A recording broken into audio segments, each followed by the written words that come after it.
اور اس کے علاوہ پاکستانی جو وفد ہے اس میں معروف اداکارہ عتیق اوڈھو اور شہزادہ نواز اور اس کے علاوہ توصیف حیدر شامل ہیں، جو بین الاقوامی سینما میں پاکستان کے بڑھتے ہوئے کردار کو اجاگر کرنے کے لیے پینل میں مباحثوں اور نیٹ ورکنگ میں ایونٹس میں حصہ لیں گے۔ بالی ووڈ اور ہالی ووڈ اور مشرق وسطیٰ شمالی افریقہ کی فلم انڈسٹری کے انٹرنیشنل سٹارز کے ساتھ ساتھ پاکستانی فنکار عتیقہ اوڈھو بھی ریڈ کارپٹ ہے اس پر جلوہ گر ہوئیں۔ فیسٹیول میں پاکستانی فلم جو گھوسٹ ہے، گھوسٹ اسکول کو سکریننگ کے لیے جو ہے منتخب کیا گیا ہے۔ سیماب گل کی ہدایت کاری میں بننے والی یہ جو فلم ہے 11 دسمبر کو جدہ کے کلچر سکوائر میں فیملیز اینڈ چلڈرن کیٹیگری کے تحت نمائش کے لیے پیش کی جائے گی۔ فلم ایک دیہاتی لڑکی کی کہانی کے گرد گھومتی ہے جو اپنے اسکول کی پرسرار بندش اور گاؤں میں پھیلتے خوف کے پیچھے چھپے راز کی کھوج میں نکلتی ہے۔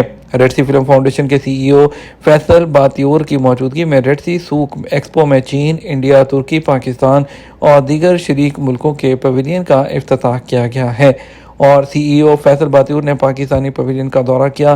وہاں موجود عتیقہ اوڈھو اور شہزاد نواز نے انہیں پاکستانی فلم انڈسٹری کے مستقبل کے بارے میں آگاہ کیا۔ فیسٹیول میں پہلی مرتبہ پاکستانی پویلین بنایا گیا ہے جہاں پاکستان کا قومی پرچم نمایاں طور پر جو ہے پرچم آویزاں ہیں۔ جدہ ایئرپورٹ پر ایک ماہ میں جو ہے 4.86 ملین مسافروں نے سفر کیا، 25,900 پروازیں ہوئیں۔ جدہ کے کنگ عبدالعزیز انٹرنیشنل ایئرپورٹ پر گزشتہ جو ماہ ہے اس میں مسافروں کی تعداد میں غیر معمولی اضافہ ریکارڈ کیا گیا۔ نومبر 2024 کے مقابلے میں گزشتہ ماہ مسافروں کی تعداد میں 8.6%، جبکہ فلائٹ آپریشن کا تناسب 10.6% زیادہ رہا۔ سابق ویب سائٹ کے مطابق کنگ عبدالعزیز انٹرنیشنل ایئرپورٹ سے گزشتہ ماہ نومبر میں مسافروں کی تعداد 4.86 ملین رہی، جبکہ 25,900 فلائٹس یہاں سے آپریٹ ہوئیں۔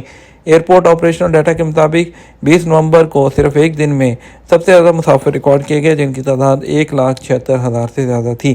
گزشتہ 11 ماہ میں کنگ عبدالعزیز انٹرنیشنل ایئرپورٹ استعمال کرنے والوں مسافروں کی تعداد 48 ملین رہی، جو پچھلے سال اسی عرصے کے مقابلے میں 8.9% زیادہ ہے، جبکہ مجموعی پروازیں 2,73,000 سے زیادہ تھیں، جو کہ پچھلے سال کے مقابلے میں 8.2% زیادہ ہیں۔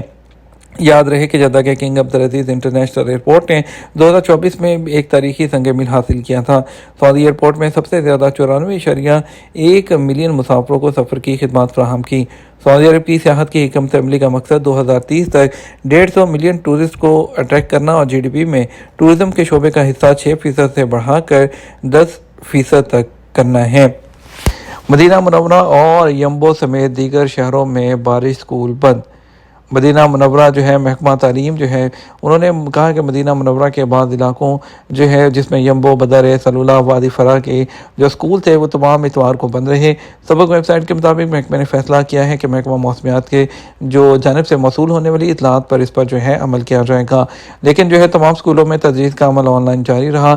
اور اس کے علاوہ محکمہ جو موسمیات ہے اس نے مدینہ منورہ ریجن کے لیے بھی الرٹ جو ہے وہ جاری کیا تھا۔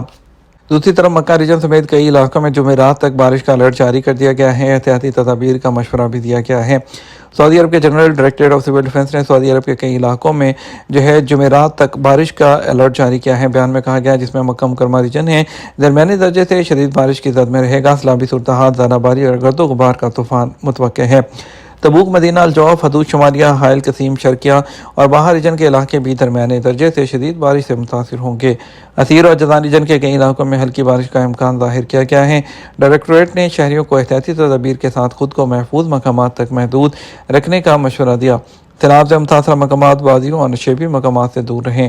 سرکاری چینل اور سوشل میڈیا پلیٹ فارمز کے ذریعے اعلان کردہ شہری ہدایات جو دفعہ ہے اس کی ہدایات پر سختی کے ساتھ عمل کیا جائے۔ وزن کم کرنے کے انجیکشن 10 سال سے پہلے ہی بڑھاپا لے آتے ہیں۔ مشہور وزن کم کرنے والے انجیکشن نے بڑے پیمانے پر جو ہے پھیلنے کے ساتھ ساتھ ماہرین نے خبردار کیا ہے کہ ان دواؤں کا استعمال جسم کو ایک دہائی تیزی سے بوڑھا کر دیتا ہے۔ کینیڈین ریسرچ کی جانب سے اس دوا سے متعلق شواہد کے ایک عالمی نتیجے نے یہ رزلٹ اخذ کیا کہ پٹھوں کے ماس کے نقصان سے درمیانی عمر اور بوڑھے افراد کو کمزوری اور گرنے کا خطرہ لاحق ہوتا ہے۔ کیونکہ یہ پٹھوں کا ماس تیزی سے ضائع ہوتا ہے۔ برطانوی اخبار ٹیلی گراف کے مطابق انہوں نے یہ بھی کہا وہ لوگ جنہوں نے طاقت کی مشقوں کو فروغ دیے بغیر انجیکشن لیے وہ عضلات کی خطرناک سطح کھونے کا خطرہ مول لے رہے ہیں۔ یہ ریسرچ جسے فٹنس کمپنی لیس ملز نے شروع کیا ہے اور غیر منافع بخش تنظیم UK ایکٹیو نے اس کی حمایت کی۔